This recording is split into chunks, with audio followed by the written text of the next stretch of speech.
it is, it's basically a completely universal experience at this point. Mhm. You look in the mirror right before you leave the house, and your brain is just telling you, like, you look great. Oh, absolutely. The lighting in the bathroom is working for you. Right.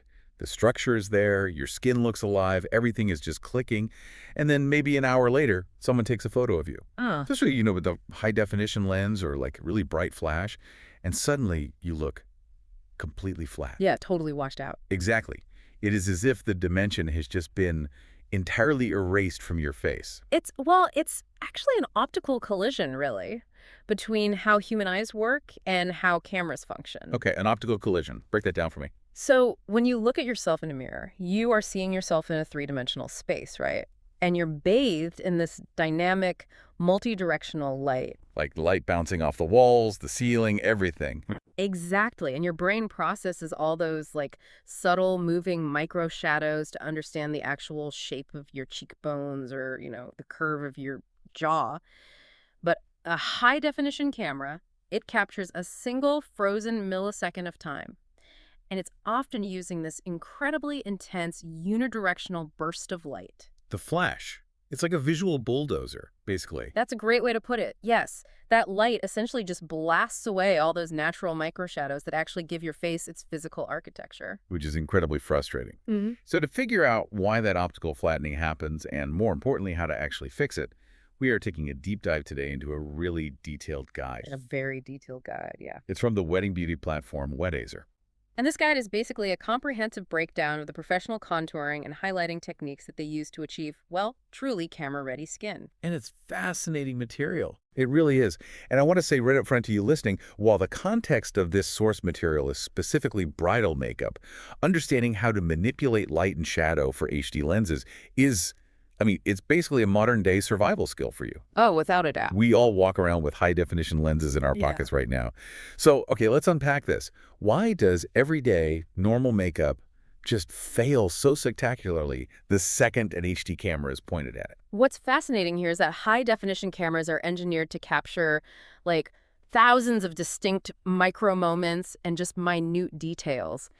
In professional wedding photography, that translates to extreme close-up portraits and highly detailed emotional shots. Right, they want to see the tear rolling down the cheek. Exactly. But because these HD lenses are so incredibly sharp, they do not offer any visual forgiveness whatsoever. They reveal every single texture detail.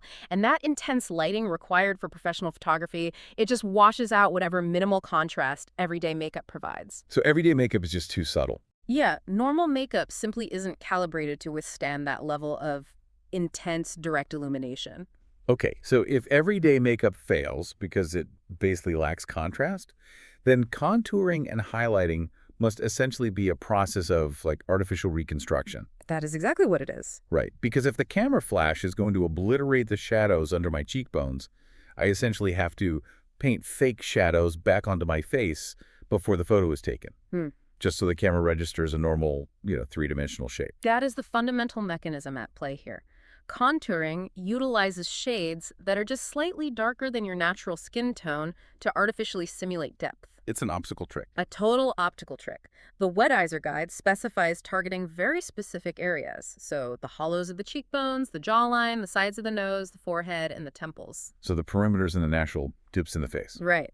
By placing darker pigment there, you are basically tricking the camera lens. You are telling the lens that those specific areas are receding into space. Wow. Yeah, you're creating the illusion of a shadow right where the flash just tried to erase one. And so highlighting is just the inverse of that optical trick then. Precisely. You are using lighter, more reflective products to mimic where sunlight or, ambient light would naturally strike the most prominent convexities of your facial bone structure. The high points. Right. The guide targets the upper cheekbones, the brow bones, the bridge of the nose, the cupid's bow above the lip, the center of the forehead, and the chin. By making those areas lighter, you're visually pulling them forward. And this brings up a really crucial distinction that the Weddizer guide makes. Camera-ready sculpting is never, ever about drawing a new face or, altering someone's fundamental bone structure. It's not about making you look like someone else. Exactly. It is strictly about restoring harmony. You are just balancing the facial proportions that intense lighting distorts. The whole goal is to enhance the existing architecture so that the person's actual face survives that translation, from a three-dimensional reality into a flat, two-dimensional photograph. You are basically calibrating the face for the lens. Yes, perfectly said. But, I mean, the guide is very clear that you cannot build that beautiful, lasting optical illusion on a crumbly foundation. A massive portion of this source material focuses heavily on the actual architecture of skin preparation. Oh, because skipping preparation pretty much guarantees failure under an HD lens. Really, it's that critical. Oh, yeah. The structural integrity of the makeup actually starts beneath the pigment, like at the cellular level with hydration. If the skin is dehydrated, contour products will immediately just cling to any dry patches. Oh, I've seen that. Yeah, it settles into fine lines, and it looks muddy rather than resembling a natural shadow. So the guide outlines a very rigid sequence. That's the sequence.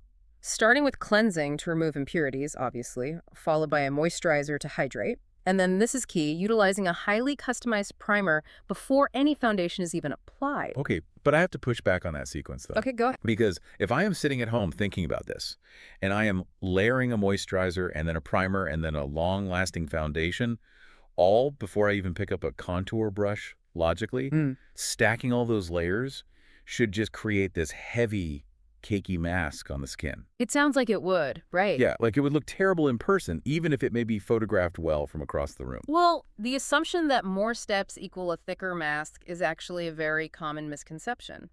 The physical mechanics of proper preparation actually achieve the exact opposite result.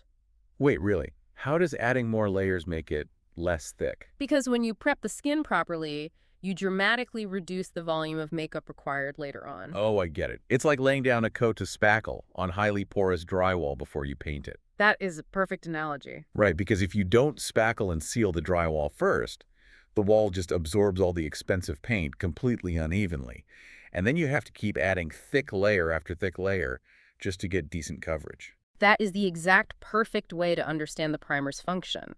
The tailored primer acts as a microbarrier. A microbarrier. Yeah, so if you have dry skin, you use a hydrating primer.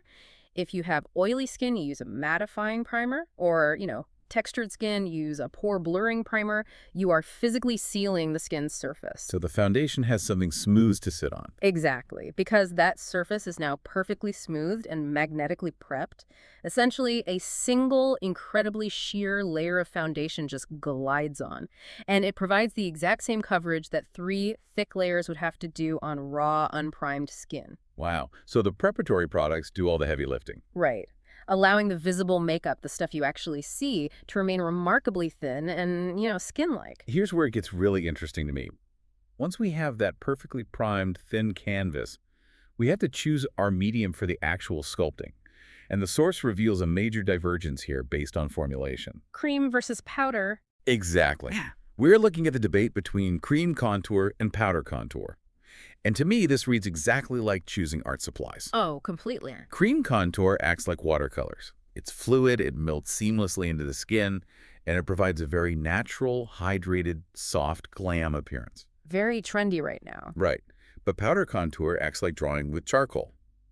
It sets a firm, structured, matte line that offers a much stronger, heavy-duty sculpting effect. If we connect this to the bigger picture, you start to realize this isn't just an aesthetic choice between watercolor and charcoal. It is a rigid environmental strategy. Environmental, meaning where the event is happening. Yes. The formulation you choose actually has to be dictated by the physical environment you will be photographed in. Oh, that makes so much sense. Right. The durability of the powder contour, the charcoal, as you called it, is absolutely essential for an outdoor summer wedding or just a really warm climate. Powder naturally resists the physical breakdown caused by heat and humidity. It locks everything in. Exactly. But if you are attending an indoor, climate-controlled event, you don't need that heavy-duty structural hold. You can leverage the cream contour or the watercolor to maintain a beautifully fresh, modern glow without constantly worrying about it melting off your face. Okay, so the environment dictates the formula. But the guide notes that regardless of whether you use cream